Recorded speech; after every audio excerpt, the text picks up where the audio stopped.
राजनीतिक दृष्टता से क्षेत्र के विधायक बहादुर सिंह चौहान द्वारा जब पिछले वर्ष जिला पंचायत का चुनाव हुआ था, उस चुनाव से मैं ऐतिहासिक मतों से चुनाव जीता था।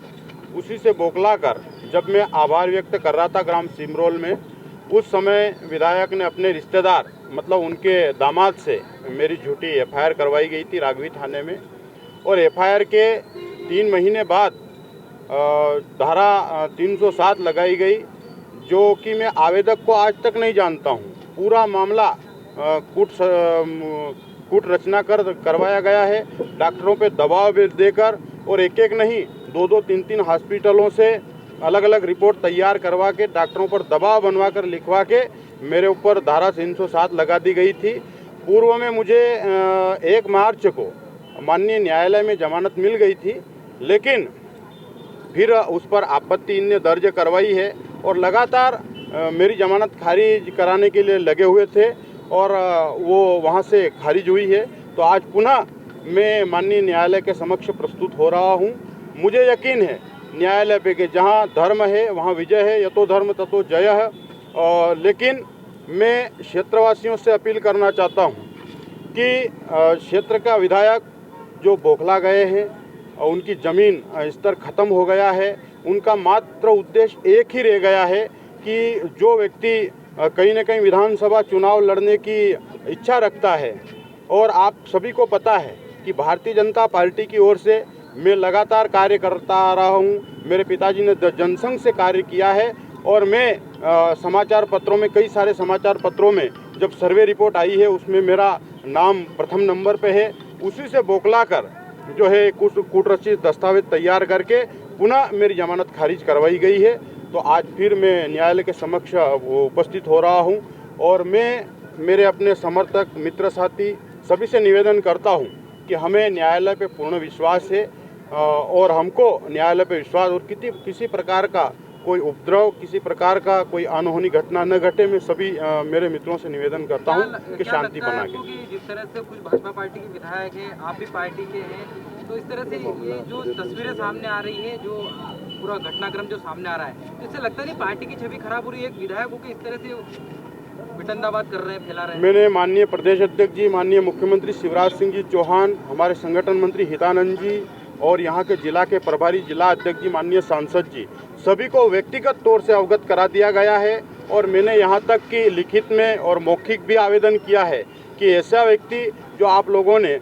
प्रदेश का उपाध्यक्ष बना रखा है, जिसने महिदपुर विधानसभा के अंदर भारतीय जनता पार्टी के पदाधिकारी और 500 कार्यकर्ताओं पर झूठी एफआईआर करवाई गई है, मेरे पास सारे लोगों के प्रूफ पड़े हैं। ऐसे व्यक्ति पर तुरंत कार्रवाई कर देनी चाहिए और पद से निष्कासित कर देना चाहिए, क्योंकि यही लोग पार्टी की छवि खराब करने में रात दिन लगे हुए हैं। और पंडित दीनदयाल जी उपाध्याय जी का सपना था कि समता युक्त और शोषण मुक्त समाज को स्थापित करना, पर ऐसे व्यक्ति, बहादुर सिंह जैसे व्यक्ति, समाज को शोषण युक्त और समता मुक्त बनाने का कार्य कर रहे हैं। जिस तरीके से भाजपा आगामी चुनाव है और उसी तरीके से पार्टी कार्यकर्ताओं पर लगातार झूठे मुकदमे दर्ज कर एफआईआर भी की जा रही है, तो पार्टी इस विषय में क्यों संज्ञान नहीं लेकर कोई कार्रवाई करती भाजपा विधायक के ऊपर? मैंने निवेदन किया है समस्त हमारे पदाधिकारी, यहाँ तक कि जो है अजय जामवाल जी से और मुरलीधर राव जी से और हमारे प्रदेश अध्यक्ष, सारे पदाधिकारियों को मैंने अवगत करा दिया गया है और उनने मुझे आश्वस्त भी किया है कि पार्टी स्तर पर बहुत जल्दी कार्रवाई होने वाली है। जिस तरीके हाल ही मुकाम में अभी महिदपुर के अंदर सरपंच के ऊपर भी भाजपा विधायक द्वारा एक झूठा मुकदमा दर्ज कर एफआईआर दर्ज करवाई गई शासकीय बारे में बाधा में, तो इसका तरह लगातार कार्यकर्ताओं पर मुकदमा दर्ज हो रहा है, फिर भी पार्टी अनदेखी कर रही है और पूर्व में भी कहीं ग्रामीणों द्वारा भी शिकायत की गई है। मैं बता चुका हूँ कि चाहे भारतीय जनता पार्टी का हो या अन्य कोई भी कार्यकर्ता हो, बहुत सारे प्रकरण, 1000 प्रकरण ऐसे हैं जो तथाकथित रूप से जो किसी का संबंध भी न होते हुए भी प्रकरण बनाए गए हैं और पार्टी को मैंने अवगत कराया गया है। और निश्चित ही मुझे विश्वास है कि पार्टी ठोस कदम उठाएगी और ऐसे व्यक्ति के ऊपर कार्रवाई करेगी। एक आखिरी सवाल के तमाम जो बात करें पर मध्य प्रदेश में यही विधायक बहादुर सिंह जी चौहान है, भाजपा के विधायक, जिन पर हमेशा विवादों में रहते हैं, चाहे स्वतंत्रता संग्राम सेनानियों की जमीन पर कब्जा करना हो झूठे मुकदमों में FIR दर्ज करना हो इनके लोगों पे, पार्टी के पदाधिकारी या कार्यकर्ताओं पे। साथ ही अभी पिछले कुछ समय जब CM शिवराज सिंह चौहान का यहाँ पर दौरा था, उस दौरान भी एक जो दिव्यांग बालिका को उसको मंच पर चढ़ने से रोका गया था। खुद शिवराज जी चौहान ने काफिला रोका, जेड प्लस सुरक्षा जो उनको मिली है उसके बाद काफिला रोका, और उसके बाद में खुद उनने उसकी, तो ये सब तमाम चीज़ें जो पार्टी स्तर पे शिवराज सिंह चौहान CM के सामने जाती है, फिर भी कार्रवाई करने में इतना देरी क्यों, जबकि देखिए, प्रदेश के मुखिया ने। बहादुर सिंह चौहान अयोग्य व्यक्ति है, योग्य नहीं है।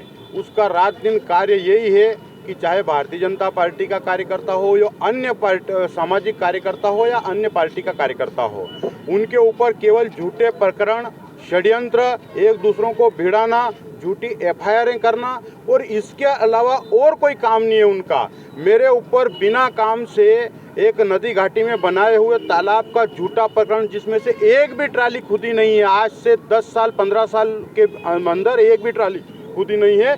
2007 में नदी घाटी योजना ने उस तालाब को बनाया था, उस पर झूठा 12 करोड़ का प्रकरण बनवा दिया गया है। मेरा जहाँ खेत है उसमें मेरे समर्थकों की कॉलोनी और मेरी कॉलोनी बताकर FIR दर्ज करवा दी गई है।